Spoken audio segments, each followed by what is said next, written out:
initially when the first team was put together, it seemed to be relatively quick, particularly when you look at the modern teams and how much time they've had to be put together. For me, the big takeaway was the character of the group. I mean, a young group to win 8 games in their first year was a bit out of the box.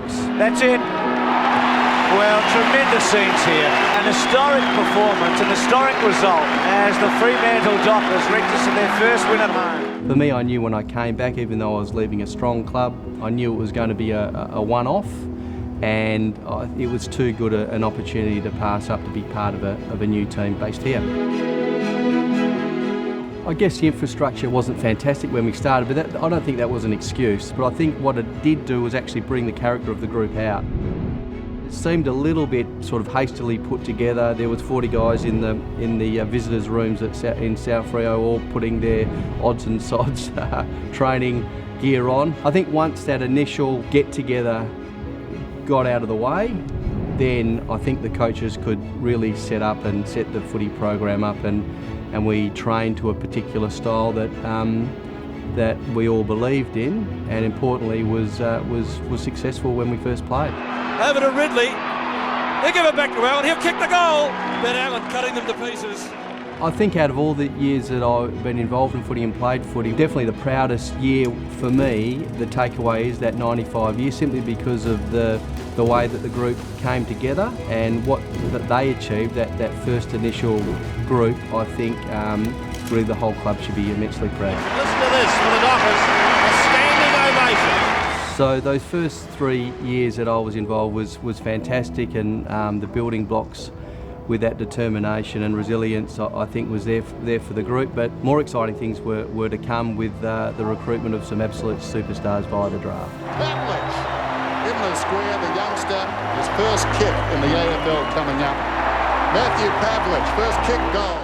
Landing here as a 17-year-old to Fremantle, I quickly learned how deep and rich a history football has here in Freo. And a club's history is really important because it gives you some context about where you came from. And really the origins of football here for the Freo Footy Club weren't always easy. So that it was about hard work, it was about not getting things handed to you on a platter, and really getting success on your own. You know, I think myself and the club were almost at the same time and really developing and maturing along that same path. We grew up together.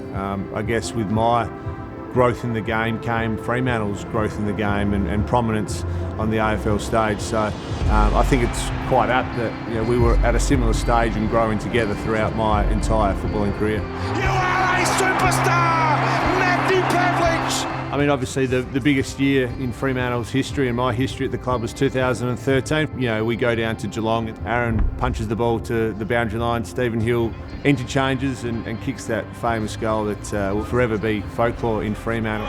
This to send them into a home preliminary final for the first time in their history. And then that preliminary final game, the crowd were just going crazy.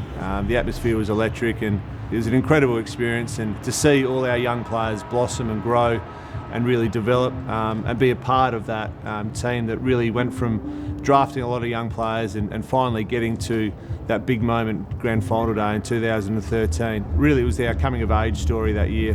To see everyone on and off the field develop the way they did, it was a special year. When the siren sounds, they won't need a bus or a plane. They'll walk. Fremantle will play Hawthorn in the grand final. I'm incredibly proud of my time here at Fremantle, not only because of, I guess, the influence I had, but really the people I work with, the shared memories, the things we built together, both on and off the field. And I'll look back in years to come and be able to tell my kids, my grandkids, that I was a small part of that growth and I guess our positioning into the AFL landscape as a mature AFL team that could compete and be successful. That's it. The end for Freo's greatest. They send him out a winner in Perth. It's Pavova. Well, my journey at Fremantle ended in 2016 after 17 years of competition, and the very next year the club was about to embark on a new chapter and a very exciting future for the AFL as well. So the inception of the AFLW was incredible, very similar to, I suppose, the inception of our men's team back in the day. And minimal resources. It was fairly new, not many people knowing what to expect, but I think everyone that's been a part of the journey knew there was something special and we're ready to have an impact. Yeah, the first time I was lucky enough and fortunate enough to lead the team out in the Fremantle jumper was an extremely proud moment to be a part of, to know that the first ever captain, first ever AFLW team, to wear that jumper was something that I'll never forget, and the girls will never forget either. But we're part of something special, and we continue to be a part of something special that is just, I suppose, the start of something big and rich history that this football club will start to create. So here they come, the Fremantle Dockers, led out by their skipper, Cara Donnellan. Running out in front of over 40,000 fans at Optus Stadium was probably the highlight of my career to date. And you still kind of get goosebumps thinking about that moment, and getting the win was obviously really important. And it's the perfect housewarming for the Fremantle Dockers. Their first win at their new home in front of the largest crowd ever seen at a domestic women's sporting event in this country. But I think AFLW won and the Fremantle Football Club won overall. Knowing that we had all those supporters there to create history and have the biggest crowd was fantastic, and I'm so humbled and proud to be a part of it, and so are all the girls. Our journey as AFLW players is quite raw and quite young, and our careers are only a few years old, but we're really humbled and really fortunate that the Fremantle Football Club put their hand up, and we were the first ever AFLW team in WA, and I'm extremely proud to be leading that club. We're on a pretty exciting journey, and I'm really excited to continue to lead that club and continue to grow with the other amazing players around me.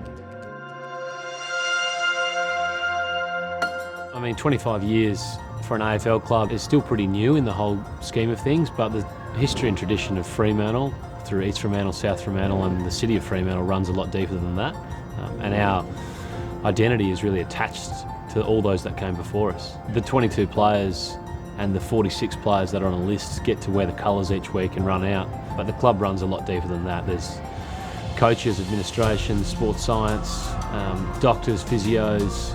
There's all the administration that comes to the club, and then of course there's our fans. Our fans are somewhat in a league of their own, the way they really embrace everything that we do. That journey of struggle that has been around Fremantle for so many years, our fans seem to just get on board and support us no matter what's going on, and someone like me's played for 10 years now. You understand and feel that passion from a genuine point of view. Look at the celebration from the Fremantle players and fans. Footy clubs are built on people, and passion and energy, and I think Fremantle Footy Club represents that through our members and supporters and fans all over Western Australia, and the broader world. We're a small and new club in some respects, but the energy and passion that people that support this club show is as good as any other club in Australia. Etihad Stadium, round 13. Fantastic to have your company. I played my 150th game last year and was awarded life membership with this club. We had the annual life members function the day before the Doig, and to be able to sit at the table with some of the main people that made this club what it is today, Shane Parker, Sean McManus, Peter Bell, club doctor Ken Withers and physio Jeff Boyle, who have been there for the entire 25 years. It just gave you a sense of the fact that we're all just passing through, and it's our job to try and leave the club in a better place than when we started. There's only 20 odd life members, so it's a small club, but it's growing every year. And as a player in my position, you start to understand and get perspective of the rich fabric and culture that you're a part of. I mean, we're in a unique position. Our club's been around now for 25 years and still to this day hasn't won a premiership. So we look at that as an awesome opportunity. We can be a part of the first group that goes out and capitalises on the work that so many people that have come before us have set up. And we're hopeful that we can take this club to that euphoric place of winning a grand final. I mean, success isn't measured only in grand final wins, but I think our fans and everyone that's been a part of our journey, I think they really deserve that.